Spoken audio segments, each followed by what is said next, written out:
Wow. Did you randomly click on this podcast by mistake? Or you saw a title that seems great to you? Or an image? Or you listened to us before? Hello, welcome to Andunda Tree. My name is Balozi and I am so pleased that you are here today. Yes, like I was saying, it could be that this is the first time you are listening to this voice, you are listening to Andunda Tree podcast, or you've been here before. If you have been here before, you know what it is. You know what we do here. If you have not been here before, then I just want to say you are at the right place at the right time. Here at Andunda Tree, we discuss common sense and wisdom. Why common sense and wisdom is basically we see the world has been doing or has done so many great things, but yet fail to tackle some of the most simplest problems. Not just that we come to face, but the same problem that we have faced in years, many times. These continue to be problems. As you know, a problem is something that you face, and what you do is you try to find a solution. But solutions can be different. You can provide yourself with an opportunity to put something in place that can make sure that what has happened to never happen again, or you can continue to face the same problem. You face the problem, you fix. It's just like being in a relationship with an argumentative person for years. You continue to argue almost every single day for probably the same thing. Imagine you already been together for 10 years. There's not much that is new. You continue to argue for the same thing because the conversation you are having or things that leading to this is almost, the same, right? That's what our world just been doing. After COVID-19, you saw some beautiful things that happened. The world started to come close to each other. Particularly the young generation started to care a lot about what is happening in the world. And you can see the change of mentality among people. I've always said that the way we used to care and the love for one another is vanishing. Whether it's family, whether it's a friendship, whether it's colleagues, whatever you name it, people are just don't care much about other people, or people we pretend to care, or people we try to be there just for their own good, but not when you need them. As soon as you say no, if you often say yes, boom, you start losing everybody. But during COVID, we saw something extraordinary happening or taking place. The world started becoming more caring again about world issues. Even the problems that people didn't seem to agree or to care about, people protest about them. And when I'm talking about people, I'm not saying particularly those elite or selfish people who are already at the top.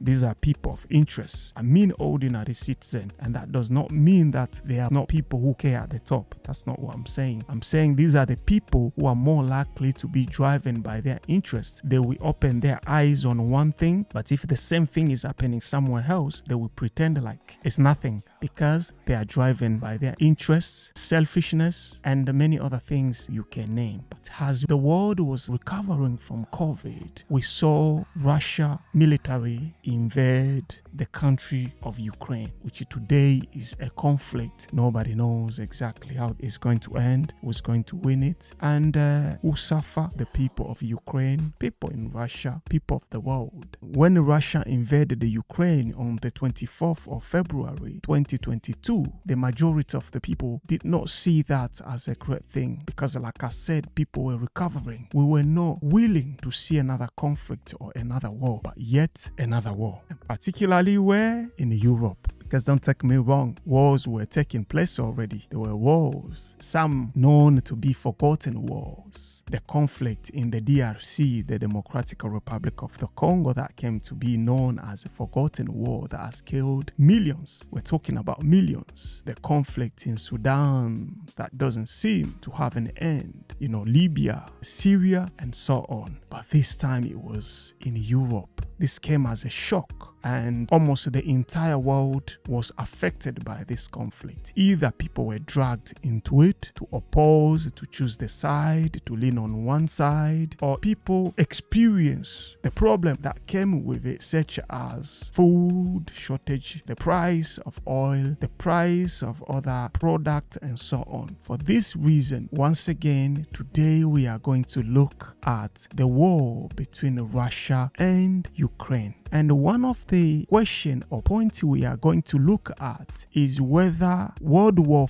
III may be one of the only way Ukraine can win this war against Russia. Are you there? If you're still there, that's great. Pay attention. We have a discussion, like I said. We look at things differently, perhaps, to what you hear day per day, maybe in the media. We ask more questions than answers. We unlock the way you think. We give you some thoughts for you to think about it, because there are so many things that happen in the world, and we come to be linked with these events or agreed or supporting, often without knowing. When the issue started, we were not there, and then when they decided to end it, they won't invite us there. So we are always get caught in between, particularly political matters. And as you see, politics take part in our everyday's life. What we often say is, if you want to understand a particular issue or you want to have a solution, you have to remove your emotions. Look at an issue as if it was just happening to you, or it was just happening to somebody else you didn't know. How would you look at this issue? How would you solve this problem? Then, when you understand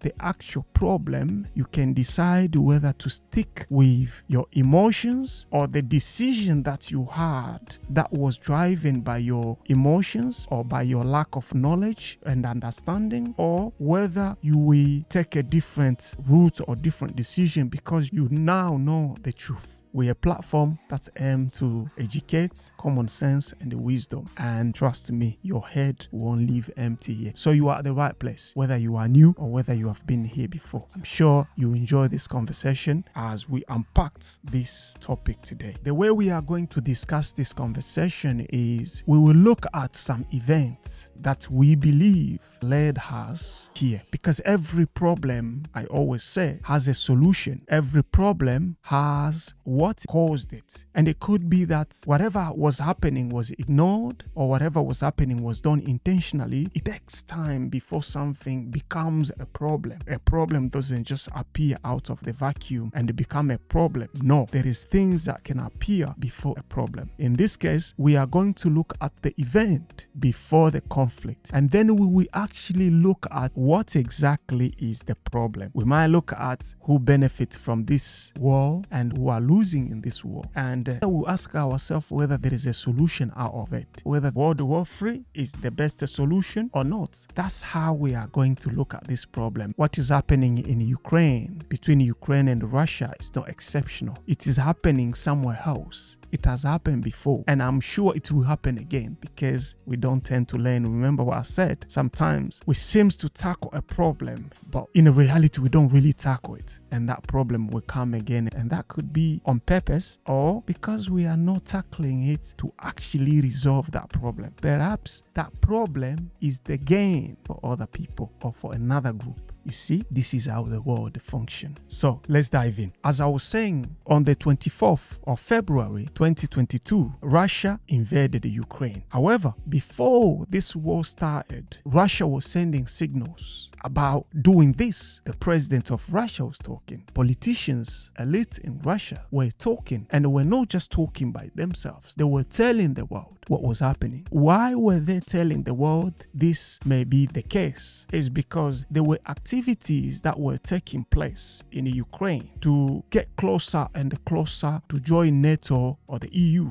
These movements and whatever was happening behind the scene came to be the reason why Russia was giving this signal. Russia was not happy about it, and Russia is never happy about Ukraine and other countries on the border of it to join Nato. And I'm sure in this conversation, if you don't know, you understand why. Yes, there are things that we are going to say that you may think, oh, I already know that. Listen, we are not here to give you a degree. We speak basic first. But this basic information or conversation we are going to have will have big lessons that you perhaps may not know. We try to simplify things as simple as we can in order to allow people to understand better. That's what we do here. From this moment, you might think, oh, I don't want to learn basic. I'm too intelligent or too clever than this. But the answer will be no, you are not. Because the things we are saying here, remember, there are things that those who seems to be very intelligent with all the resources, with all the money, they see them as challenges, they see them as problems. And you are part of this world. Why have you not solved them? So if you can be our helper, you can solve them. So the conversation we have is to allow us to change the way we see things, the way we think. And this is the reason why we look at each event as it is. We might give an example to link it with other events, but that's how we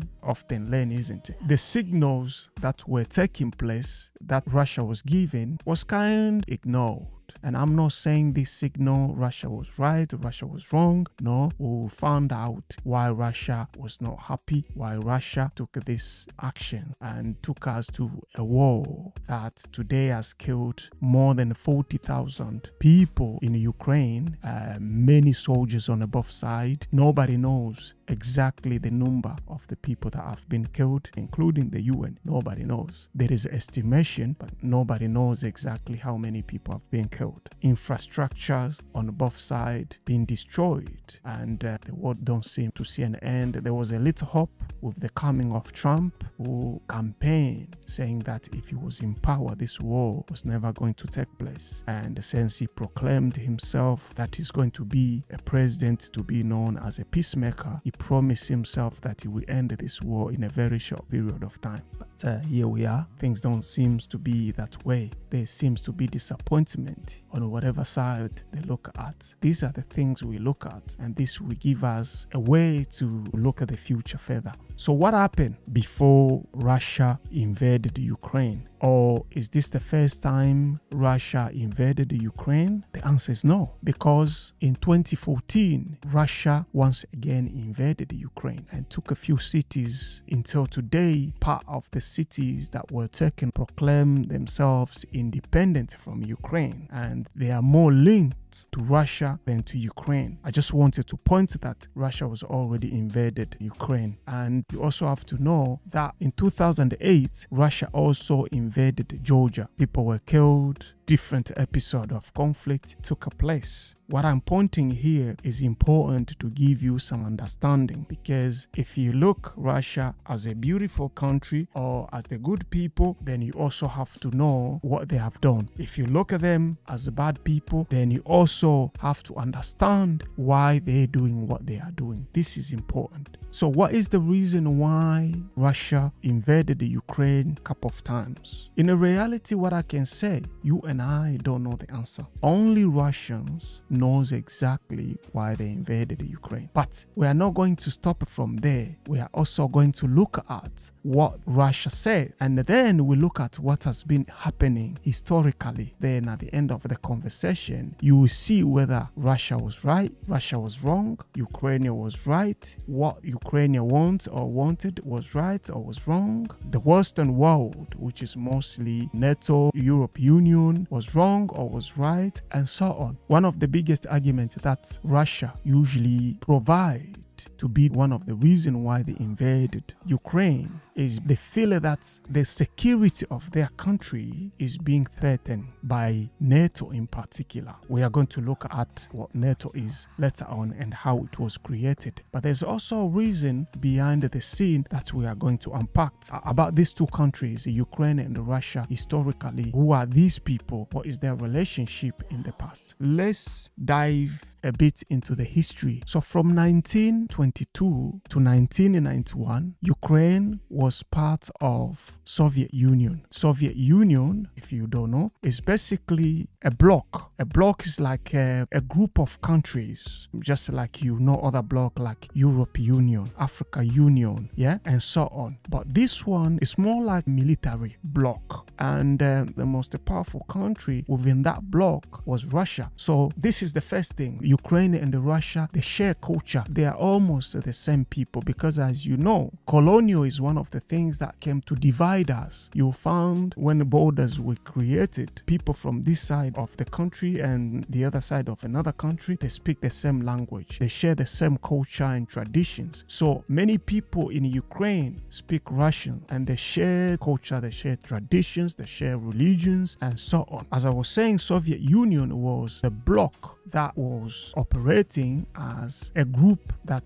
worked together to dominate or to defend itself against other power. But in 1991, the bloc of Soviet Union collapsed. Many countries that were part of this bloc became independent, including Ukraine. And since the Soviet Union was a superpower country, they had nuclear weapons. But when Ukraine became independent, it was forced to give up nuclear weapons under the guarantee to receive the security from US, United Kingdom, and Russia, right? Many other countries became independent. And when they became independent, it means separation. It means division. Remember, when people break up, there's always sides that are not ready for that break because they didn't choose to break up. They were events after the collapse of Berlin Wall. Like I was saying, many countries separated from Russia. Was Russia happy about it? No, because if you had influence in many countries and sadly you are no longer able to tell people what to do on that side, or people are no longer relying on you, then it's a loss. What followed was that countries that were part of the Soviet Union started receiving influence from the rest of the world, particularly Europe Union and the US. It means that if I can point out that Soviet Union was communist. Communist is more like, in today's world we can see, like if you differentiate it with democracy, it's kind of like dictatorship, or countries that are governed or are led with one single political party. They limit other party from being created, or other party won't have the chance to win an election, and sometimes not election at all, right? So, but the other side,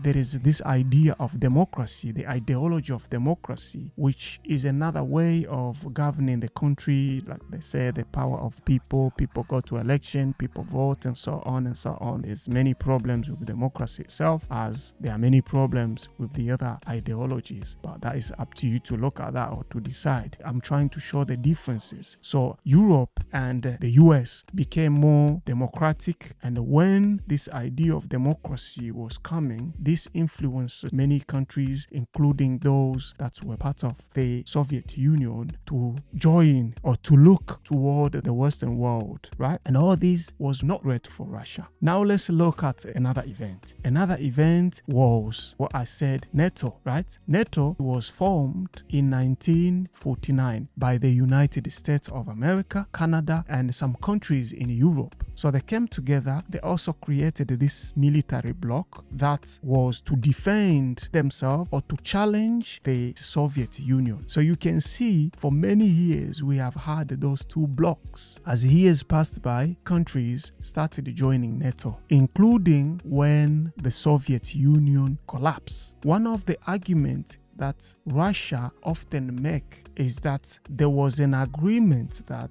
NATO will not expand itself to countries close to Russia. Remember, Russia remained Russia. Even though the Soviet Union collapsed, Russia continued to keep the same ideology, and that tension is never gone. Countries like Russia, country like China, country like Iran, and many other countries that still have communist ideology, to the Western world, they are like enemies. While the other countries that share the Soviet Union or communist ideology see also the Western world as enemies, because they see them as blocs that are trying to force them to obey what they don't want to obey democracy, to turn their countries in what they say. So the conflict is just there, or is often there. So this argument that Russia says that there was an agreement that were put in place. The research shows that there was never an agreement in writing. Obviously, the research I've come across or data, and this is also what the Western world claim, that there was never anything like that in writing. But this was a conversation that two presidents had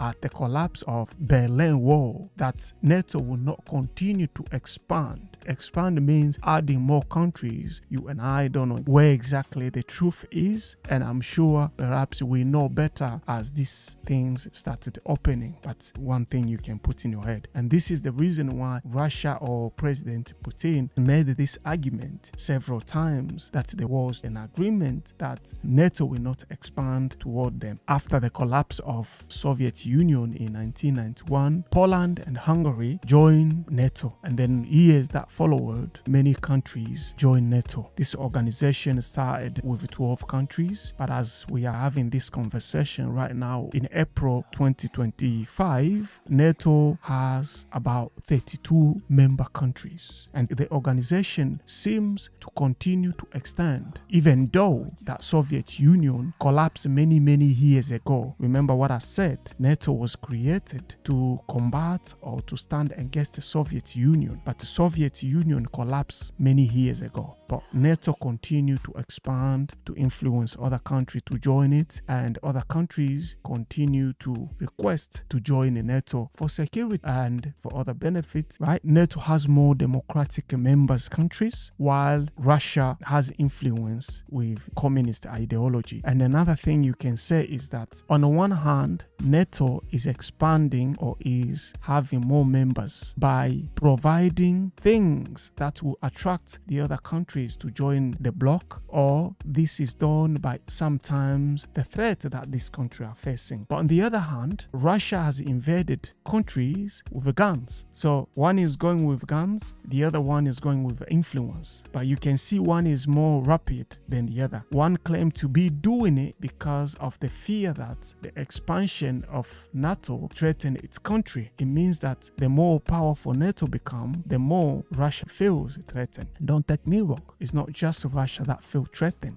by NATO. There are many countries around the world that feel that way, because when you are talking about NATO, you are talking about countries that are already powerful, and when they come together to put their force together, military, they become too powerful for anybody else. And when you become too powerful, it means too much control. And the idea of NATO is that if any of its members is in a conflict with another country, it means that you are in the conflict with the rest of the members. The power NATO gaining, like we are going back to where we were before, where countries were taking territories, where countries were expanding, where countries were taking countries to colonize, to increase their power, to increase their influence, to increase their resources. That is beautiful to countries that are members of NATO. But if you are not a member of NATO, you cannot see beauty about that expansion, because the reality is, like I said, Soviet Union is already collapsed. Only individual countries are left. Russia, that seems to be a threat. China, that is used like another threat. Iran. But some of these countries, even if you take the two combined together, they don't have the same military capability like the US. So let's look at another event that I mentioned. Remember I said in 2014, Russia invaded Ukraine once again. What happened? Basically, there was a president in Ukraine, and that president was pushed out of power. There were a lot of protesting events in Ukraine, and this was because the president at the time refused to sign the deal with the EU.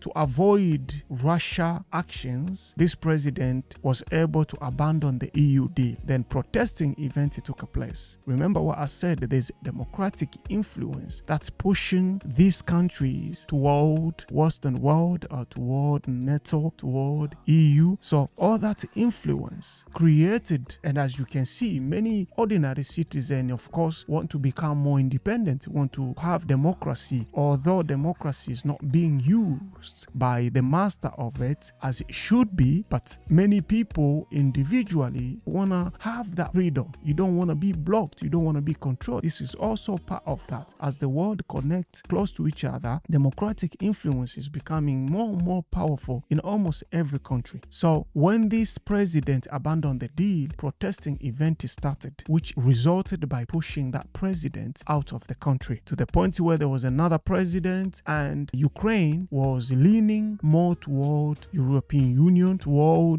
democratic ideology. This for Russia is a loss. Remember, these are two countries that are well connected, that share culture, share religion, share people, and it's like a member of family have now started to make friendship with somebody you see as an enemy, somebody you see has the willingness to take over you, right? This, of course, provide Russia with that threat, whether we agree or whether we don't agree, but the conflict is already there. It's a conflict that is beneath, that is taking place away from guns, right? That's another event that took place in 2014. Now, when Russia invaded the Ukraine in 2022, the world reacted, particularly the Western world. The entire world reacted, and many Western countries condemned Russia. Russia received sanctions that you never see. I don't remember another country that has ever received sanctions around the world, such as the sanctions that Russia received. Many countries were pushed to choose the side. Many countries were influenced to try to choose the side between Russia and Ukraine. This became very difficult even for other countries, particularly countries that are struggling economically, such as countries that depend on both sides, right? It became so difficult for countries to choose whichever side they made their choice. It means that on the other side, what they were relying on the other country became so difficult for them, including countries in Europe. As you know, Russia has gas, and a lot of countries in Europe were relying on Russian gas, and they didn't know what to do, because if they had to take strong stand against Russia, then Russia was going to stop their gas. That would have led to the struggle of many European countries in terms of gas. There was this idea of grain, the food that other countries, particularly countries in Africa and outside Europe, that was mainly coming from Russia and Ukraine. All these became a problem, and you have to remember this was around COVID. That's when all this was happening. It's become a conflict that involves other nations and do not give other nations the choice to decide which side to lean on. Not just that Russia received a lot of sanctions, but the international community court ordered a warranty to arrest Putin, the president of Russia. Right now, he's a wanted man. If he's to go to some of these countries that I mentioned that are member of Nato or European Union, then he will be arrested. So you can see how far these events have taken place. Another thing that happened is that NATO and other EU countries support Ukraine by providing guns and other forms of military equipment to defend itself. Remember, they are defending democracy, and also as a country has the right to decide which side they want to go to, even though many countries still being pushed to have democracy in their country. But when these countries choose to have a different ideology, they are seen as enemy. But this time, Russia also saw Ukraine going toward democracy, reacted almost the same way as those who believe in democracy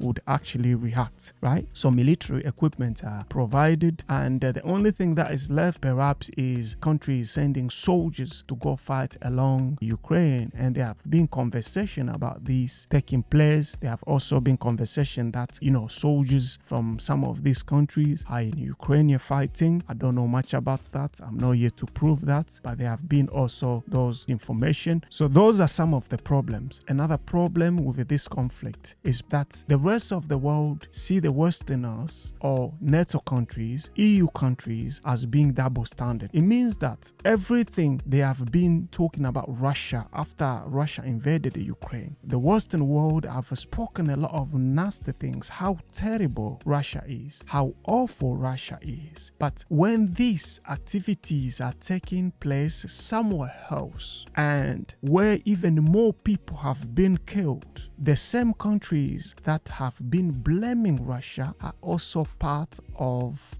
these terrible things that are happening somewhere else, or they are not supporting these countries the same way as they reacted for Ukraine. Some of the conflict that I have mentioned that have been forgotten, for example, the invasion of Rwanda to the DRC, you see the European Union supporting Rwanda, and the world being very slow to end this war because because of the cooperation, because of the mineral resources that the rest of the world benefiting from that conflict. Even though this is the conflict that has killed more than 15 millions, but the world is still not reacting the same way as they reacted when Russia invaded Ukraine. We have seen the same pictures between Palestine and Israel. So there have been voices from other countries and from other people on how the Western world not reacting the same way on these events. And all these events are important and they have played part in this Ukraine conflict. We have started by looking at the historical event, but right now we are looking at different problems that have come out of this conflict that have not helped the situation of the war between Ukraine and Russia. And then we are going to raise some questions. One of the biggest problem is that in this sense, Ukraine is the victim here and they are left in between, not able to know which side to go to.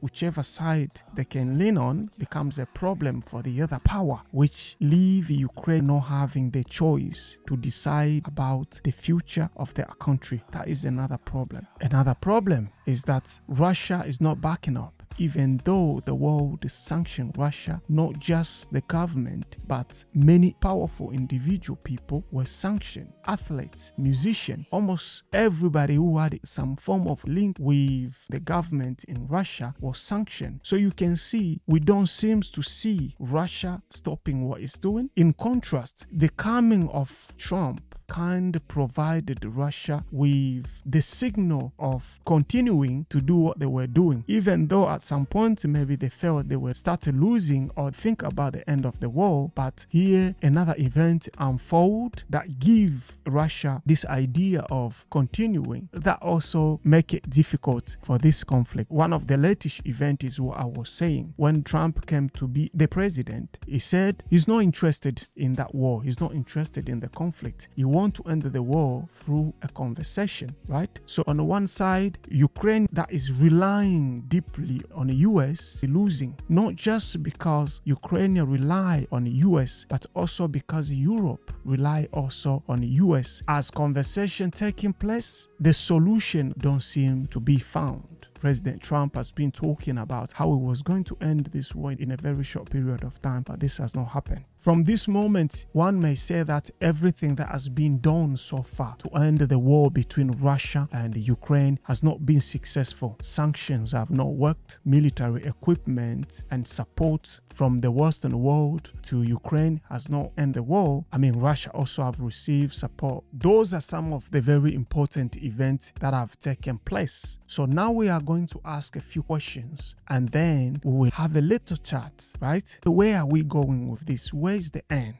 What will be the solution? Because the world cannot continue with this war, or wars do not help us much. Benefit the few, but the majority of the people suffer the consequence. So now we can start questioning. This is where we can then have a conversation. We can now start understanding exactly what is the problem, what can be the solution. Forget about what one group says. Remember, I just presented the history of events that have taken place, and I've also presented what different sides have been saying, how people have been affected, and so on. But now we can start looking at the actual problem. What exactly is the problem? Taking in consideration what you have heard, you come to understand that the biggest problem here is interest. We can talk about many other things that we have spoken about in this conversation, but on top of everything is interest. When we say interest, we mean gain. It means that every country is looking at what they can benefit and what they can lose. For Ukraine is what is best for them. If you go in Ukraine right now, you have people who want to be linked with Russia. And then you have people who wish to go toward the European Union, toward Nato. And already you can see this is the democracy that we already have. As a human being, we are people of choice. So your choice may not be the same as mine. My choice may not be the same as yours. And that's where interest comes in. Russia also see their interest. Having Ukraine on their side, it means more power and control. Not just having Ukraine, but having many countries that they can have a say on, which they can call partners, is great for them. Losing them is a loss, right? And it doesn't matter who they are losing them against. Even if Ukraine was to decide to join Africa, but cut itself from Russia, Russia will still not be happy, right? On the other side, the European Union and NATO, they also want to have as many country members as they can, because you have to understand that NATO says that whatever they are there to provide the security for its country members. It means that, let's say Poland share the border with Russia, Poland is able to say whatever they want to say to Russia, because they know,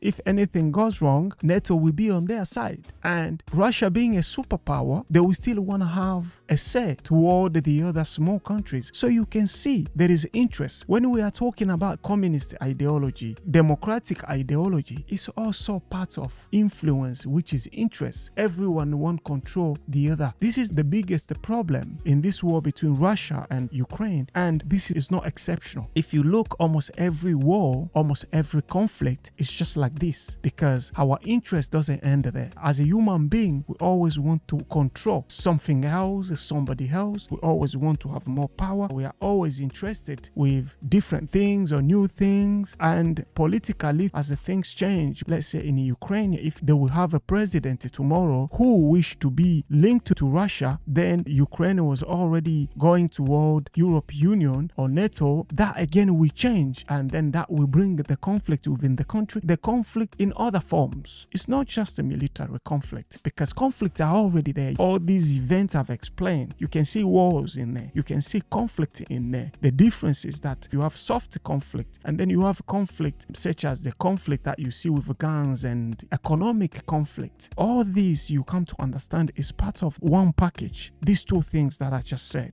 interest and control. Control means power. Our second question is, who is right? Who is wrong? I want you to take a few seconds and ask yourself this question: who is right? Who is wrong? If you are generous enough, you come to understand that almost every part in this conflict is right and almost every party is wrong. When I say almost, I'm not saying everyone, I mean almost. Russia is right in which sense? Whatever argument we can look at, Russia, like I said, we still want to have some form of control. We still want to have countries on its side that they once had on their side. They won't want to let that go, particularly if it's somebody else who they already see as an enemy. They know it becomes so easy to penetrate Russia. It's like when you have your enemy on your border, it becomes so easy to penetrate that country. As you can see, Soviet Union collapsed, but Russia start gaining influence on more countries again around the world. They are not willing to let go. And do you advise them to let go? That's the question. On the other hand, NATO just doing exactly the same, pushing the button to try to have influence. So what about Ukraine or the rest of the world? The rest of the world and the Ukraine, they are just pushed into this to fail on one side or the other. So Ukraine have the right to choose what side they want to choose. But again, you have to remember the choice that is being made could be made by influence. So that is not a choice. Let's say if they are propaganda, if they are this soft power that goes within the country to influence the business, to influence the media, that is not an actual choice that somebody can make and say, I have made this choice independently. No, there is already power pushing. Also, when these countries are creating blocks, it threatens the other countries. Any other country, we feel like in order for it to be safe, to be okay economically, has to be part of a particular block. So the decision that Ukraine will make or any other country make may not be the choice in a way as some people may interpret it. And like I said, when you have a country where people are divided or people have different opinions, they will still continue to fight. Protesting will still taking place in a such way. So the only way that may look okay for Ukraine to join NATO, to join the EU, is if you're operating with this mindset of democracy. It means that if people vote and the majority of the people people choose to join NATO or to be linked with EU if you are looking at it democratically. But what about if this country votes to be linked with Russia? All these questions are questions there that are a little bit difficult, because with the other ideologies, it's not going to be the matter of election. It's not going to be the matter of the majority of the people. It's only if you believe in democratic ideology. Remember, we are looking at this question of saying that only the World War III may be the solution for Ukraine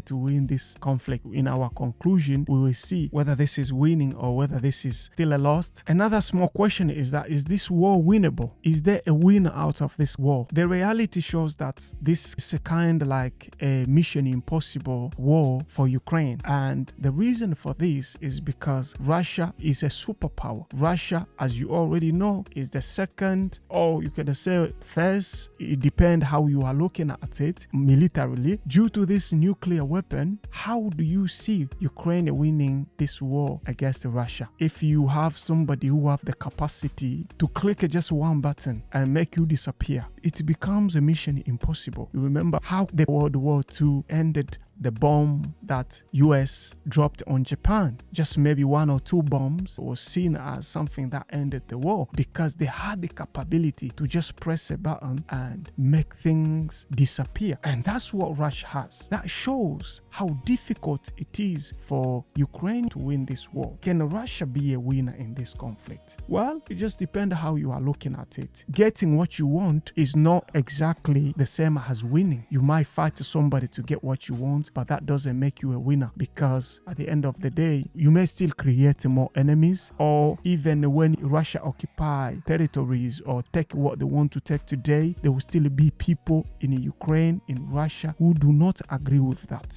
Yes, Ukraine may join NATO, European Union, but all this will be going within the country, and that will look like democracy has won. But when all this is going underneath, is that winning? And also, how is that winning when all these terrible things have already happened? The answer to that is that I don't see the winner here. One side might gain a little bit more than they expected, but right now, as we are talking, it looks like Russia is the one that is winning the war, because so far what I said has not worked for the other side. But Russia remained there and continue to stand firm, while people being killed almost every single day, while many Ukrainians remain refugees. Yes, people have been killed in Russia. People also have become refugees in Russia along the border. The point is that we do not see a winner in this conflict. As I was saying, different steps that have been taken has not been able to work. One of the things that is on the table is the negotiation. But as soon as we think about the negotiation, it puts Russia in the stronger position. Many felt that what Russia did will bring Russia to its knees. But if Russia is to enter a negotiation and they are in the strongest position, that already makes Russia as the winning side. Because what seems to happen here is that Russia will have the say on what should happen with the territories that they already occupied, or the decision of Ukraine in terms of Ukraine joining NATO. It means that Russia will be part of deciding about the future of Ukraine. In that sense, although negotiation seems like one of the best way forward for all parties, because of this, it means that more people won't be killed, more resources won't be wasted within this conflict. So it's one of the best options, even though all the parties, particularly those on the side of Ukraine, they are not in the right position, and that makes it difficult. And that's what they are not telling us. If you take away what Trump has been saying, the rest of Europe have not told us how they're going to end this war. They are giving Ukraine guns, they're not giving Ukraine soldiers. They have given Ukraine other form of military equipment, including some with the conditions to not use it. So what is the point of being given equipment that you cannot use? And when you are fighting somebody who's more powerful,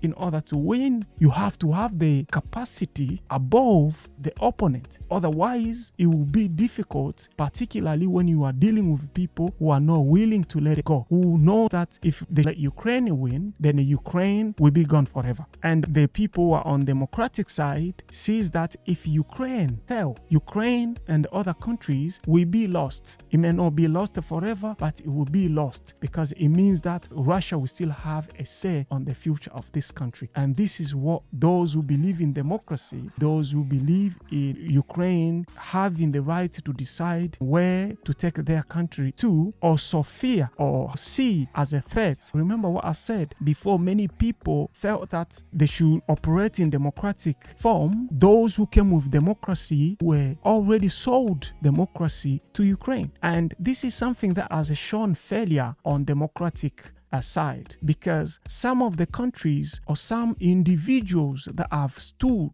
with the idea of democracy, whether these are opposition, what they do is those people will stand and then they will fight, they will be supported, the government in place will win, and then that individual or that particular political party will lose. You have seen this in Venezuela, you have seen this in Uganda, you have seen this in many different areas of the world. So it means that those who stand for democracy, they are being unable to serve or to defend those who are fighting for democracy. And that's scary. But it's like, have you ever, let's say somebody have lost many members of family, or something terrible has happened to somebody, particularly lost, and you don't know what to tell the person. You want to help, but somehow you don't even know how you can help. It's not because you cannot help, it's also because your help is not enough. The person may not just need a bit of help, may need full help, full commitment of that help. And if that is not provided, that help can create more problems than the solution. That's where Trump will say militarily they have not been a solution and people continue to die. Instead of leave people continuing to die and money being spent, we might just end this war now and negotiate, which means Russia will take some of whatever they wanted. There's another losing way, but you would rather lose a bit when you're in a position where you cannot win something. Are you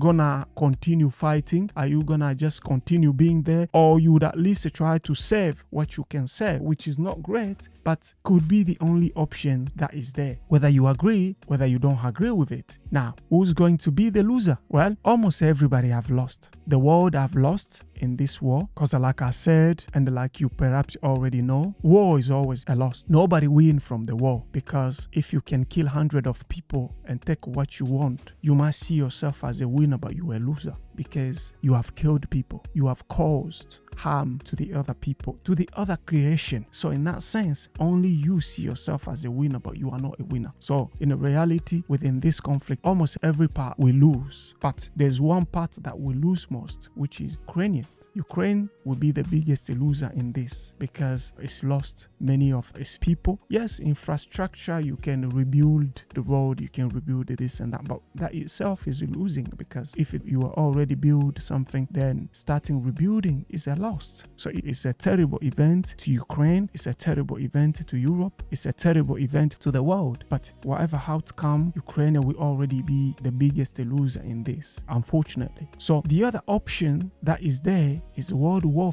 III, that the question of this topic is based on. What does World War III means? It means that NATO has such to enter fully into this war, to allow this war to continue, which means that all these superpower getting involved in the conflict, nuclear weapon being used, this is another option. So who will benefit from World War III? Because even Ukrainians don't want to give up. I'm not asking them to give up. They have lost many of their people. They have lost infrastructure and they are willing to continue fighting. But how will they win this war? Even if the world continue to give them more weapons, what is the plan that guarantee that they are going to win this war against a country with all this nuclear weapon? This is the question we can ask ourselves. Russia has allies. If they will decide to join Russia, all that combined, again, the world will be forced to pick a side, then it will lead us to the World War III. But who is going to benefit from World War III? Who's even willing to start another world war? The reality is that nobody is interested in that. But because of ego, because of selfishness, these countries may lead us there because they may not want to accept the reality that is there. They may not want to say, you know what, let's stop from here. Because like I said, everybody are already loser. Nobody is going to be fully a winner in this war. Just like many other wars. So enough of talking. Let's conclude this. In conclusion, Ukraine and the Russia war is one of those that you can refer as Mission Impossible. Unfortunately, I don't know how we got here, but we've been here before. The wars that is taking place in Ukraine are similar to many other wars that we see in the world. This one has a more impact because it is taking place in the area of those who have fought many wars, those who have created many world wars, and that is one of the reasons why this one may seems to be different, may seems to be unique, but there is nothing unique about this war. It is the same as other wars, like I said, which is created by interest, control, and ego. Control means power, to try to control whatever they want to control. So it's a mission impossible. Again, it is unfortunate that Ukraine is the victim here. Whichever way you look at it, it is Ukraine that suffer most. It is Ukraine that has been invaded. It is Ukraine that is being left with no choice to decide which side for them to go to. Whichever way you look at it, just like many other countries that have been invaded, controlled, and bullied, whether it's economic, whether it's colonization, slavery, this is where Ukrainians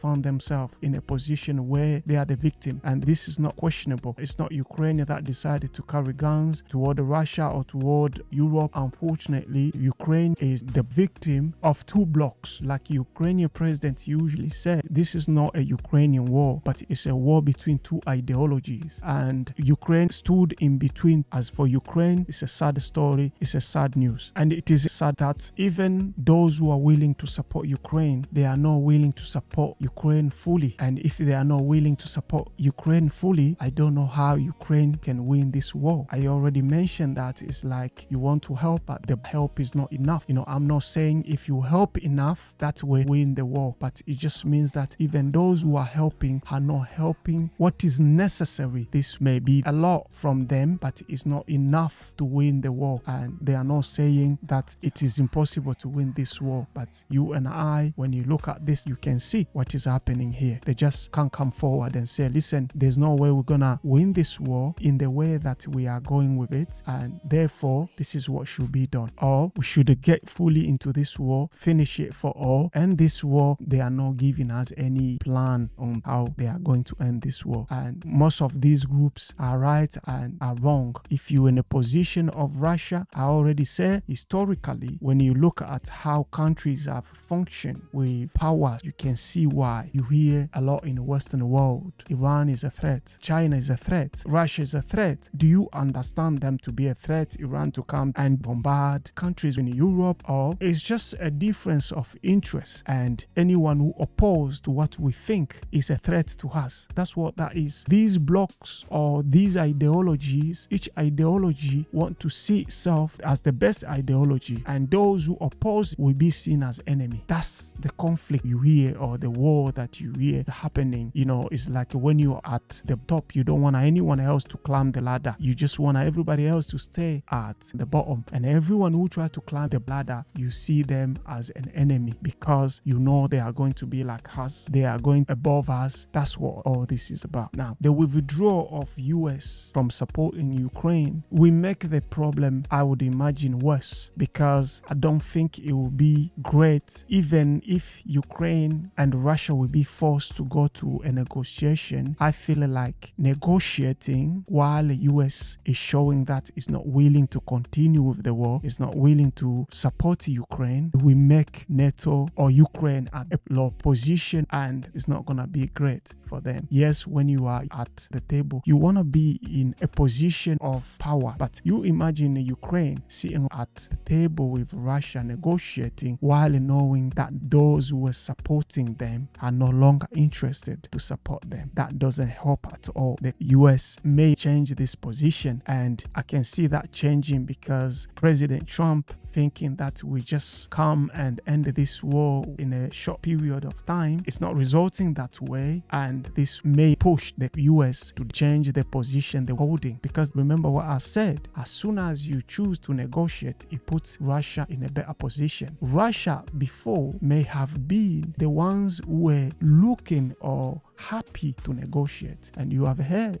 President Putin talk about it. But right now, if those voices had coming from the side of those who support Ukraine, then it put Russia in the position to have more say. That's why even when President Trump came and said he will do this, it's not unfortunate to see that he said things and Russia disagree. And this is not to blame Russia. Anyone who's in the position of Russia may operate in this way. That's the reality, unfortunately. In this sense, the absence of US in this war will be a mess, like I already said. Not just because Ukraine cannot defend itself, but also because the US is threatening to withdraw its security to Europe. So it's like you are being supported by somebody who also needs support, right? When the person who's supporting you cut the support, you feel like you are on your own. It's a very tricky situation Ukraine is left to be in when the person who promised to stand for you also is relying on somebody else who is threatening to withdraw their support from them. Straight away you think that you are also going to be left on your own. And if you believe in something, and that's the problem with believing, if you believe just like Ukrainians believe they should have their own country, they should have their say, they would rather all die while defending their territories, defending their countries. That is something that every individual person have been taught to stand for his country. This may be the reason why the president of Ukraine willing to leave even the presidency, but as long as Ukraine can join NATO so that they can benefit from NATO security. So in this sense, it's not the matter of him being a president or being in power, but it is a life and death for the whole country that comes first. Unfortunately, the world is being dragged into this. I know it's part of human nature fighting. I know it's part of human nature wanting more, but unless we see things differently, unless we start thinking that the more I have, the less the other person will have, the less the other group will have. The more you have, the more problem it creates. Today, you hear the story of a world that has more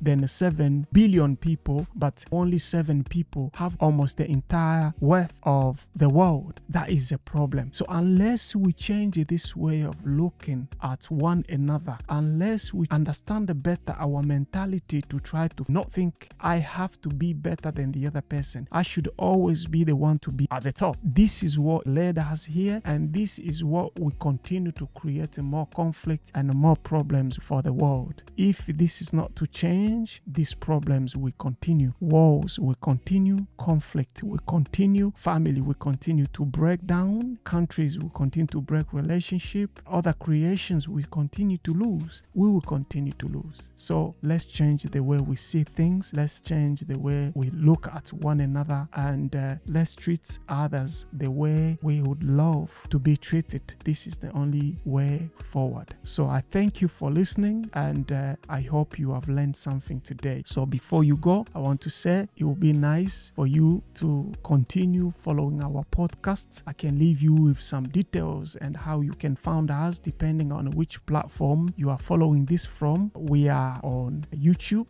Instagram, TikTok, and Facebook. Just search for Andunda Tree. We have a website. You can just type andundatree.com. Found a way you can assist us. You can become a member. You can join us. You can follow us, because we all have the duty and the responsibility to try to make the world a better place. That is the mission that we have here, and I'm sure you can be part of that. Until next time, one love.